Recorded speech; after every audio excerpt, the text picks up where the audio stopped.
जय हिंद मेरे प्यारे प्यारे बच्चों, क्या हाल चाल है, कैसे हैं आप लोग। मैं भारतेंदु मिश्रा बीएम सर आप सभी बच्चों के लिए जो नीट का एग्जाम देने जा रहे हैं 3 मई को, उनके लिए एक नया वीडियो लेके आया हूं। आपको पता है अब नीट का जो काउंटडाउन शुरू हो गया है और लास्ट मूवमेंट भी चल रहा है।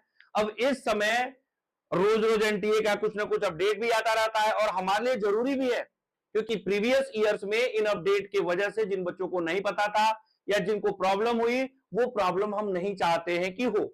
तो आप सबसे पहले एक बात जान लीजिए, वो बच्चे जो पहली बार एग्जाम दे रहे हैं उनके लिए वीडियो ज्यादा उपयोगी है, क्योंकि वो फर्स्ट टाइम एनटीए को फेस करने जा रहे हैं। कोचिंग में रोज एग्जाम देते हैं, एग्जाम रोज होता है उनका, लेकिन वहां पहला एक्सपीरियंस है। जो बच्चे रिपीटर है, 12th पास कर गए हैं, उनके लिए कोई बहुत प्रॉब्लम नहीं है, क्योंकि ऑलरेडी एक बार फेस कर चुके हैं तो वो सारी चीजों को जानते हैं। लेकिन वो भी जरूर इस बात को ध्यान रखेंगे, कुछ चीजें आपसे मिस हो गई हो, नहीं हो गई हो, तो सारी चीजों को ध्यान रखना है। और आइए हम इस वीडियो को शुरू करते हैं और देखते हैं क्या क्या है। सबसे पहले नीट 2026 की बात कर रहे हैं। सबसे बड़ी समस्या यह कि एग्जाम देने तो जाना है, एग्जाम देने जाना है तो क्या लेके जाना है, ये होता क्या है। दूसरी बात यह ध्यान रखना है कि क्या लेके जाना है और क्या लेके नहीं जाना है, ये दोनों बहुत इंपॉर्टेंट है। तो आ जाइए, मैं आपको एक एक करके बता देता हूं। सबसे पहले आप क्या कीजिए, मेरी सलाह मानिए तो आप 31 को या 1 को, जैसे भी आपको लगता है, या 2 तारीख को आप ही सारा प्लानिंग उसी समय कर लीजिए, क्योंकि आप उसके बाद प्लानिंग मत कीजिए, क्योंकि जितना ही समय जल्दी जल्दी आ जाता है तो उस समय हड़बड़ी हो जाती है। तो आप प्लानिंग पहले ही कर लीजिए, समझ गए आप। तो पहला काम क्या करना है, आप एक प्लास्टिक का जो आता है रैपर टाइप का एकदम ट्रांसपेरेंट, वो ले लीजिए। उसमें लेने के बाद आपने जो एनटीए से अपना एडमिट कार्ड डाउनलोड किया है वो ले लीजिए, सबसे पहला काम। अब उसमें आप रख लीजिए पहले से, ताकि ये आपको बाद में परेशानी ना हो। क्लियर। ये करने के बाद आप पासपोर्ट साइज फोटो अपना ले लीजिए। मैं ये सलाह देता हूं कि दोनों तरह के फोटो ले लीजिए। एक जो आप फॉर्म भरने के समय लगाए थे वो भी ले लीजिए, एक रिसेंट भी पासपोर्ट साइज फोटो वैसा ही खिंचवा लीजिए जैसा वो है, क्योंकि 1 तारीख को लेबर डे है तो उस दिन छुट्टी भी रहेगी, तो हो सकता है बहुत सारी चीजें बंद रहे, फिर 2 तारीख को हड़बड़ी हो जाएगी। तो मैं यही कहूंगा कि 30 को ही आप सारा प्लानिंग करके और सारी चीजें कर ले। क्लियर है। नेक्स्ट क्या होता है, पासपोर्ट साइज फोटो बता दिया आपको। फिर आपका आईडी कार्ड, वह आईडी कार्ड जो एग्जाम में आपने फॉर्म भरते समय अप्लाई किया है, यूज किया है, वो आईडी कार्ड आप जरूर ले लें। उसके अलावा भी आपको कोई जरूरत है तो ले लीजिए, लेकिन वो जरूर ले लें, क्योंकि वो आपने दिया है तो वो आपसे मांग सकते हैं साथ में, मतलब अलग आप जो लेना चाहते हैं ले सकते हैं। उसके बाद पेन, पेन पे ध्यान रखिएगा, बहुत सारे स्टाइलिश पेन आते हैं, कलरफुल पेन आते हैं, ये सब नहीं लेना है आपको। क्या क्या लेना है, सीधे सीधे ट्रांसपेरेंट पेन जैसा कि दिख रहा है ऐसा ही आपको ट्रांसपेरेंट पेन लेना है। ट्रांसपेरेंट पेन लेके जाना है। जनरली एनटीए वाले खुद भी आपको पेन दे देते हैं एग्जाम के लिए, तो आपको घबराना नहीं है, लेकिन आपको लेके भी अपना जाना है। उसके बाद पेंसिल भी ले लीजिए, कम से कम 2 पेंसिल ले लीजिए, ताकि जरूरत पड़े तो फिर आपको प्रॉब्लम ना हो, आप लेके जाएं। रबड़ और शार्पनर भी आप ले लीजिए, लेके जा सकते हैं, कोई रोक टोक नहीं है, ये ध्यान रखना है। सबसे बड़ी बात, पानी का बोतल। अब भाई एग्जाम देने जाएंगे तो पानी तो पिएंगे, तो पानी पीने के लिए बहुत स्टाइलिश बोतल लेके नहीं जाना है। ये नहीं कि पूरा आप जैसे इस टाइप का कोई बोतल ले लिया, पूरा ट्रांसपेरेंट ही नहीं है, तो ये नहीं अलाउड है आपके लिए। आपको क्या करना है, वैसे भी ये थोड़ा ब्लैक ब्लैक टाइप का दिख रहा है, इसमें लिखा हुआ है, ये सब आप बिना लिखा हुआ, बिना प्रिंटेड व्हाइट कलर का बोतल ले लीजिए, जिसमें पानी रख लीजिए। क्लियर है, ताकि आपको एग्जाम सेंटर पे जाके कोई प्रॉब्लम ना हो। क्योंकि होता क्या है, देखिए, एक तो आप ऐसे एग्जाम के लिए टेंशन में हैं, चाहे आप टॉपर हैं चाहे आप टॉपर नहीं है, टेंशन हर किसी को होता है। अब पता चला एग्जाम के समय गए, पूरे अच्छे मूड से गए, भगवान भगवान का प्रणाम करके गए हैं, वहां जाने के बाद वहां बैठे हुए लोग आपका दिमाग ही डिस्टर्ब कर दिए, तो दिमाग डिस्टर्ब हो जाता है ना, तो फिर एग्जाम भी खराब हो जाता है। तो मेरा ये कहना है कि पहले से हम फुल प्रूफ प्लानिंग कर लेंगे, प्लानिंग करके पूरा सब चीज अरेंज कर लेंगे, उसके बाद हम क्या करेंगे, एक बार और उसको रीचेक कर लेंगे। जब पूरा वेल प्लान्ड हो गए तो उसको अच्छे से रख देंगे, ताकि एग्जाम के समय हमको जब जाना हो तो हमको प्रॉब्लम ना हो, सारी चीजें हमारी वेल प्लान्ड मैनर में हो। क्योंकि आप जानते हैं, आप साल भर पढ़े हैं, आप 2 साल 11 12 पढ़े, अगर आपने रिपीट किया तो 1 साल और पढ़े, लेकिन सब कुछ क्या होता है ना, वो 3 घंटे का खेल होता है बेटा, और उस 3 घंटे के खेल के साथ उस पूरे दिन का खेल होता है। अगर ये दिन पूरा खराब हो गया ना कहीं, इस तो बड़ा बहुत दुख होता है बेटा। क्योंकि हम लोगों ने भी एग्जाम दिया है, जानते हैं इन चीजों को फेस करके। इसलिए मेरा क्या कहना है ना कि उस दिन इतना खुश रहिए कि निगेटिव चीजें आने ही मत दीजिए। इसके लिए पहले से प्री प्लान हो जाइए, ताकि कोई भी निगेटिव चीज, कोई भी ऐसी चीज आपके सामने आए ही ना जो आपके एग्जाम को डिस्टर्ब कर सके। उस दिन केवल उस एग्जाम और आपके बीच में केवल कोई नहीं आना चाहिए, केवल आप और एग्जाम होना चाहिए, और भगवान की कृपा होनी चाहिए, आपका मेहनत होना चाहिए, आपका डेडिकेशन होना चाहिए, आपका कंसंट्रेशन होना चाहिए, ताकि आप उस एग्जाम को जीत करके आए। आ जाइए, नेक्स्ट बात क्या है, ये पानी का बॉटल हो गया, ये सारी चीजें तो आप लेके जाएंगे, ठीक है, आप इसमें ध्यान रखना है, इसको समझ लेना है। फिर आपको क्या नहीं लेके जाना है, मोबाइल फोन तो बिल्कुल मत ले जाइएगा। अब समस्या ये कि कई सारे बच्चे दूर से जाते हैं, मोबाइल फोन जरूरी भी है, क्योंकि मान लो किसी को फोन करना हुआ, ओला करना हुआ, उबेर करना हुआ, घर वालों को फोन करना हुआ, कहां जाना है, कैसे जाना है, कई लोग पेमेंट करते हैं आजकल डिजिटल हो गया है, तो उससे, तो उस केस में जनरली स्कूल जहां एग्जाम होते हैं वहां पे वो लोग रखे रहते हैं मोबाइल को जमा करने के लिए व्यवस्था। अगर नहीं रखे हैं तो आप एग्जाम देने जाते हो तो कोई ना कोई तो आपके साथ जाता ही है।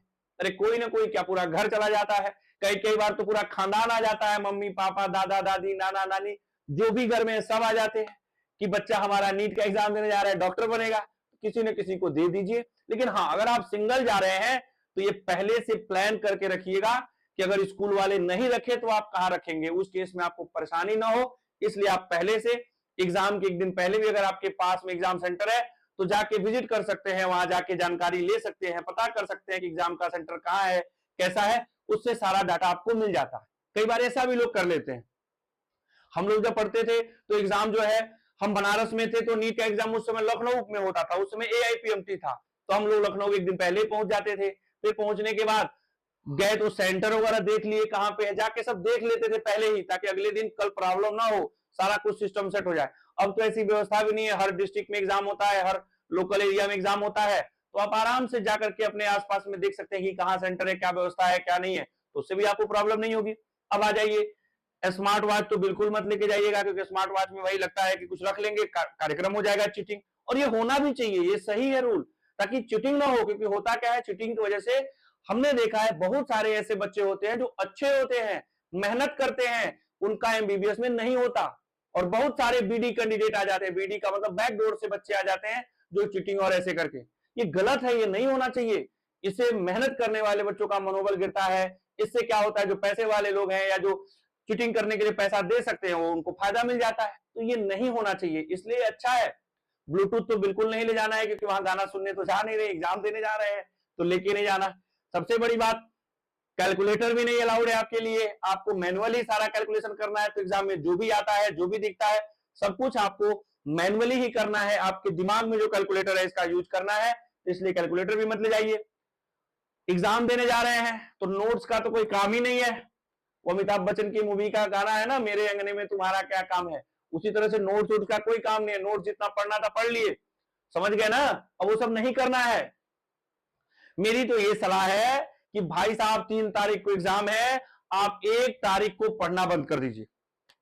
जो भी पढ़ना 1 तारीख को पढ़ लीजिए, 1 तारीख को पढ़ना बंद कर दीजिए, 2 तारीख को पूरा सोइए, रिलैक्स रहिए, बढ़िया थोड़ा खाना खाइए, हेल्दी खाना खाइए, लाइट खाना खाइए। मतलब ये नहीं कि थरिया भर खा लिए और फिर अगले दिन पेट खराब हो गया एग्जाम के लिए, सब नहीं करना है। हेल्दी खाइए, लाइट खाइए और आराम कीजिए, और सो करके जो पढ़े हैं उसको दिमाग में घुमा सकते हैं तो घुमा लीजिए, नहीं तो वो सब भी छोड़ दीजिए। जो आपको आता है, आपने अपनी पूरी 100% मेहनत कर ली है, अब परेशान नहीं होना है। आपको अगले दिन के एग्जाम के लिए अगर हो सके तो आप ज्यादा से ज्यादा प्रिपेयर रहिए, चिल रहिए, रिलैक्स रहिए, और ये मान के चलिए कि आपका सिलेक्शन जरूर होगा। आपने इतना मेहनत से, ईमानदारी से 11th 12th में 2 साल या रिपीटर में 1 साल पूरी डेडिकेशन के साथ मेहनत किया है, तो आपका सिलेक्शन हो जाएगा। आप उसके लिए परेशान मत होइए, जो होगा देखेंगे, कर्म करते रहिए, फल तो मिलेगा ही, ऐसा नहीं है, आपने सुना भी होगा, तो मिलेगा। तो इसलिए रिलैक्स रहिए। ये पेंसिल बॉक्स नहीं लेके जाना है ऐसा कलरफुल जिसपे स्पाइडरमैन बना हो, नोरूटो बना हो, आजकल बड़ा बड़ा फैशनेबल आता है, वो सब नहीं लेके जाना है, ठीक है। बच्चे लेके जाते हैं ना, वो सब नहीं, एकदम ट्रांसपेरेंट रखिए, प्लास्टिक का रहे, ट्रांसपेरेंट रहे, उसमें कुछ भी ना दिखे, इसलिए उसको नहीं लेके जाना है। बैग तो बिल्कुल, अब आप कहेंगे सर बैग नहीं ले जाएंगे तो अपना सामान कैसे रखेंगे, बैग ले लीजिए, आप घर से लेके जाइए, लेकिन एग्जामिनेशन सेंटर के बाहर आपके साथ जो है उनको दे दीजिए। इसलिए मैं बोला पहले से जाके पता कर लीजिए, अगर आप एग्जाम देने पहले गए हैं, कोई आपके साथ नहीं है, तो आप जिस होटल में रुके हैं, आपका जो घर है वहीं छोड़ दीजिए, या दोस्त के रूम पे रुके हैं, रिलेटिव क्या रुके हैं वहीं छोड़ दीजिए, मत लेके जाइए। ऐसा नहीं, कई लोग सोचते एग्जाम दे लेंगे उसका चले जाएंगे उधर मॉल घूमने, सिनेमा देखने, तो वो सब बातें हैं, घर से आके फिर जाइए लेके, या उधर से ही ट्रेन पकड़ लेंगे, बस पकड़ लेंगे, गाड़ी पकड़ लेंगे, तो सब छोड़ के जाइए घर पे, कुछ ले जाने की जरूरत नहीं है। एग्जाम देने खाली हाथ जाइए। उसके बाद मोबाइल फोन कैमरा तो लेके नहीं जाएंगे, क्योंकि रील बनाने तो जा नहीं रहे हैं, आजकल कई सारे लोग रील बनाने का तरीका भी सिखा रहे हैं, तो इसलिए रील बनाने तो जा नहीं रहे हैं, तो इसलिए रील बनाने के लिए मोबाइल नहीं लेके जाना है। तो ये सारी चीजें आपको नहीं लेके जानी है, ये सारी चीजें लेके जानी है। इसके बाद भी आप एक बार एनटीए के साइट पे जाइए, एनटीए के साइट पे जाके चेक भी कीजिए। मैं खुद भी अभी आपको एक नेक्स्ट वीडियो में एनटीए के साइट पे जाके बताऊंगा कि क्या ले जाना है क्या नहीं ले जाना, सारी चीजें एनटीए के साइट से ही है। एक बात याद रखिएगा, अपने सबसे बड़ा खेल है ड्रेस कोड। हमने प्रीवियस ईयर में क्या देखा, ड्रेस कोड के चक्कर में बच्चे कुछ पहन के जा रहे हैं, लड़कियां कुछ और पहन के जा रहे हैं। जैसे आपने सुना होगा, जैसे जैसे कुछ मुस्लिम बच्चियां हैं, वो मतलब हिजाब पहन के जाती है, बुरका पहन के जाती है, तो उसपे कई स्टेट में ऐसा प्रॉब्लम हो गया, कई सारे बच्चे टीका लगा के जा रहे हैं, कई सारे बच्चे ऐसे करके जा रहे हैं, तो ये सब पे बवाल हो जाता है। तो आप एग्जाम देने जा रहे हैं, आप थोड़ा देर के लिए जाति धर्म से ऊपर उठिए, एग्जाम के जो रूल रेगुलेशन है उसको फॉलो कीजिए, क्योंकि वो आपके लिए ही बना है। क्योंकि उसका लोग फायदा उठाते थे, बहुत सारे लोग चीटिंग कर जाते थे, आपका मेहनत बेकार हो जाता था। आप मेहनत करके इतना अपना समय दिए, आप घूमने नहीं गए, खेलने नहीं गए, मूवी नहीं देखे, आप पूरा टाइम पढ़ाई को दिए, लेकिन बाद में फायदा कौन लेके गया, दूसरे लोग लेके गए, जो एक अक्षर नहीं पढ़े, थोड़ा बहुत पढ़े थे, पिताजी के पास पैसा था, लगा दिया उन्होंने, और पेपर खरीद करके उनको डॉक्टर बनवा दिए। तो ये होना बहुत अच्छा है आपके लिए। तो एनटीए का जो ड्रेस कोड है उसको आप बिल्कुल फॉलो करें, जो कह रहा है, क्योंकि एग्जाम में जाके वहां हंगामा होगा, आपका एग्जाम छूट जाएगा, आप डिस्टर्ब हो जाएंगे। इससे अच्छा है पहले से ही, आप तो डॉक्टर है ना, आप तो बनने के बाद बोलते हैं ना, precaution is better than cure, तो आप प्रिकॉशन पहले ही ले लीजिए। बीमारी होगी ही नहीं, डॉक्टर के पास तो जाना तो पड़ेगा, आपका रोजगार है ना, तो इसलिए ठीक है, लेकिन कोई बात नहीं, आप प्रिकॉशन पहले लीजिए, तब तो दूसरे को समझाएंगे precaution is better than cure. तो ये ड्रेस कोड क्या है आप ध्यान रखिए। सबसे पहले मेल का ड्रेस कोड मैं आपको बता रहा हूं, मेरे हिसाब से ये कि जैसे मैं टी शर्ट पहना हूं ना, ऐसे आप एक व्हाइट टी शर्ट ले लीजिए, एक ब्लू टी शर्ट ले लीजिए, एक ब्लैक ले लीजिए, जैसा भी लेना हो ले लीजिए, कुछ लिखा उखा ना रहे, जैसे यहाँ देसी एजुकेटर हमने प्रिंट कराया ये सब ना, प्लेन ले लीजिए, ऐसे ही टी शर्ट ले लीजिए, चिल रही है, कोई टेंशन नहीं, कोई समस्या नहीं, आप मस्त रहेंगे। क्लियर है? बस तो यही लिखा हुआ है कि top light colour half shirt लेना है आपको, लूज फिट रहे, हाफ स्लीव रहे, राउंड नेक रहे, टी शर्ट ले लीजिए, शर्ट ले लीजिए, या शर्ट लेना चाहते हैं एकदम प्लेन शर्ट ले लीजिए, उसमें कोई भी कलर वलर ना रहे, सिंपल सा रहे, प्लेन रहे, चलेगा। क्लियर है? आप देख सकते हैं दूसरा जो है, पैंट में आप ट्रैक पैंट पहन सकते हैं या नॉर्मल ट्राउजर पहन सकते हैं। वो पूरा जो है आजकल चला है ना, मोटा मोटा पैंट, जिसको क्या बैगी पैंट बोलते हैं, आजकल फैशन में चल रहा है, वो सब नहीं पहन के जाना। मॉडलिंग करने नहीं जा रहे हैं आप, एग्जाम देने जा रहे हैं, तो आपको वो सब पहन के नहीं जाना है। नॉर्मल आप सीधा सीधा समझो, स्कूल जाते हो, स्कूल का कोई ड्रेस होगा, वो ड्रेस पहन के चले जाओ। अब ड्रेस में जो नाम वाम लिखा रहेगा तो वो हटाना पड़ेगा, तो उससे बढ़िया ऊपर के लिए आप सिंपल सा क्या कीजिए, टी शर्ट पहन लीजिए, पैंट स्कूल का पहन के जा सकते हैं। आप चाहें तो नाइट पैंट जैसे लोअर वगैरह भी पहन के जा सकते हैं, लेकिन लोअर में एक बात ध्यान रखिएगा, पैकेट नहीं होना चाहिए पैंट में। अगर पैकेट है तो फिर उसको सिल दीजिए या पैकेट को काट दीजिए, ये भी करना पड़ेगा। लिखा है देखिए यहाँ पे, if pant has pocket you can cut और स्टिच देम ऑफ, मतलब आपके पैंट में अगर पैकेट है तो पैकेट वाला पैंट नहीं चलेगा, इसलिए ध्यान रखना है, ये याद रखना है।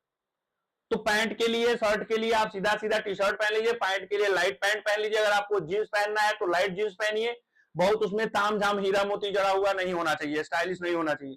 एग्जाम के बाद में स्टाइल दिखा लीजिएगा, कोई मॉडलिंग करने तो गए नहीं, वहां पे एग्जाम देने गए हैं आप, और आप एक सिंसियर बच्चे हैं, आप एक डॉक्टर बनने वाले हैं, तो आप समझ ही रहे हैं, डॉक्टर के लिए थोड़ा सा रेस्पेक्टफुल होना और डिसेंट होना भी बहुत मैटर करता है। तो वैसे ही आप समझ लीजिए कि आप डॉक्टर बने गए तो डॉक्टर जैसा दिखना। लड़कियों के लिए क्या है, लड़कियों के लिए भी सेम यही है।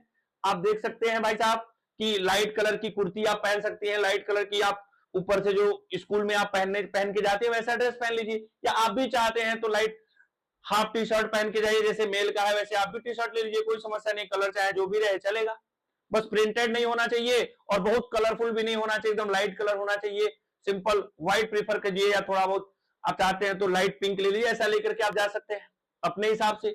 उसके बाद से जो है पैंट में जैसे ट्राउजर हो गया या सलवार हो गया, ये सब जो आप पहनते हैं वो पहन सकते हैं। स्कूल का ड्रेस आप पहन के आराम से जाइए, कोई दिक्कत नहीं। बहुत सारे बच्चे स्कूल में पहनते हैं, तो स्कूल में जो ड्रेस होता है वो ड्रेस पहन के जा सकते हैं। बस स्कूल के ड्रेस में उनका थोड़ा एडवर्टाइजमेंट वगैरह लगा होता है, तो वो उसको आप स्किप कर सकते हैं, चाहे तो पैकेट को काट दीजिए अगर लगा हुआ है तो, ठीक है ना।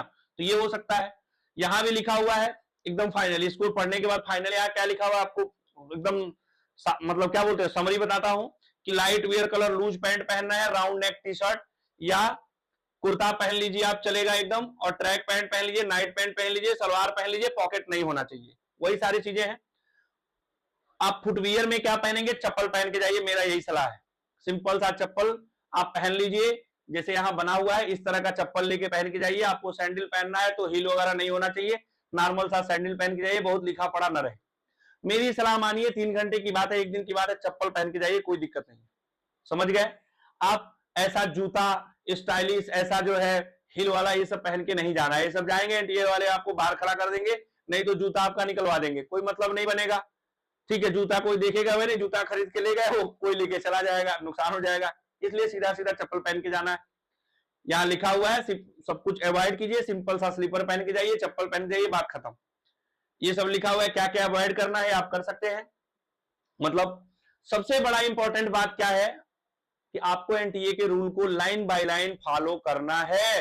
अगर आप चाहते हैं कि एग्जाम के पहले आपको कोई टेंशन ना हो, आप कूल माइंड से रिलैक्स होकर एग्जाम दें, तो आप एनटीए के गाइडलाइन को, रूल को लाइन बाय लाइन फॉलो कीजिए। एग्जाम के पहले लिखा है 1 घंटा पहले पहुंचिए, जनरली बोला जाता है, लेकिन मेरी ये सलाह है आप 2 घंटा पहले पहुंचिए। आप पहुंच करके आराम से सब कुछ अपना चेक इन वोकिन करा लीजिए, रिलैक्स हो जाइए, ताकि वहां हड़बड़ी ना रहे, ट्रैफिक जाम में आपको प्रॉब्लम ना हो, किसी तरह की समस्या। मैं बोला ना, एग्जाम के दिन स्ट्रेस फ्री रहना है। किसी भी प्रकार का कोई भी टेंशन हमारे आने वाले साल के लिए बहुत बड़ा डिस्टरबेंस बनेगा, हमारे आने वाले 3 घंटे के एग्जाम के लिए बहुत बड़ा डिस्टरबेंस बनेगा। हमको एकदम स्ट्रेस फ्री लाइफ चाहिए इधर के 3-4 दिनों में। तो आप ये करेंगे, स्ट्रेस फ्री रहेंगे, मस्त रहेंगे और अच्छे से एग्जाम देने के लिए जाएंगे और बिल्कुल परेशान नहीं होंगे। तो आप स्ट्रेस फ्री रहिए, बिल्कुल टेंशन फ्री रहिए, मस्त रहिए, एग्जाम की अच्छे से तैयारी कीजिए, जो समय बचा है उसका सही सही सदुपयोग कीजिए और एग्जाम के लिए लगे रहिए।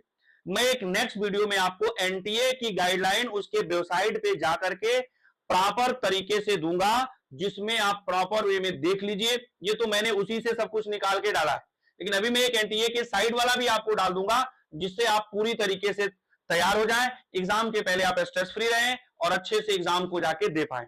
चलिए, थैंक यू। मेरी बेस्ट विशेज है आपके लिए कि आप बहुत अच्छा करें एग्जाम में। आप इस बार 100% एनर्जी के साथ, 100% जोश के साथ आप लगे थे, मेहनत किए, तो उसका फल आपको मिलना चाहिए, आप डॉक्टर बनने चाहिए। तो चलिए, मिलेंगे हम लोग नेक्स्ट वीडियो में आपके साथ। Thank you. जय हिंद, जय भारत, जय महाराष्ट्र।